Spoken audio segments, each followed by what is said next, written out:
లోతు తన కంటికి ఈ యొక్క సొదొమ గొమొర్రా అంట అందంగా కనిపించిందంట. ఎలా కనిపించిందంటే దేవుని తోట వలె ఉందంట. ఆ తోట వలె ఉన్న అటువైపు చూసి తను ఒక నిర్ణయం తీసుకొని అటువైపు వెళ్ళాడంట. అటువైపు వెళ్ళినందుకు లోతు తన జీవితంలో ఎంతో నాశనమును తెచ్చుకున్నాడు. ఎంత నాశనం తెచ్చుకున్నాడంటే తన కుటుంబం నాశనం అయింది, తన ఆస్తి నాశనమైంది. చివరికి తను ఒక విధంగా చెప్పాలంటే తన గురించి తనే అసహించుకున్న స్థితిలోనికి తను వెళ్ళాడు.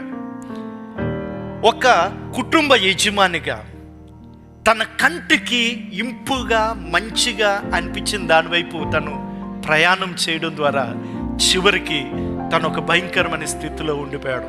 అందుకనే దేవుడు ఏమంటాడంటే మనం ప్రయాణం అంట వెలుచూపు వలన కాక విశ్వాసముతో నడిచేదిగా ఉండాలంట. ఆమేన్. అంటే ఒక విధంగా చెప్పాలంటే కంటికి నచ్చింది, కంటికి ఇంపుగా ఉన్నది, రైట్, ఇది బాగుంది అనుకుని వెళ్ళటానికి వీలు లేదు. ఆమేన్. హల్లెలూయా. మనకు ఒక వాక్యం ఉండాలి, ఒక ప్రేరణ ఉండాలి, ఒక దైవ సేవకుడు కానీ మన పైన ఉన్న ఆత్మీయ నాయకులు కానీ ఒక కౌన్సిల్ ఇవ్వాలి, రైట్. ఆ కౌన్సిల్లో మనకి దేవుడు నడిపింపునిస్తాడు. ఆమేన్.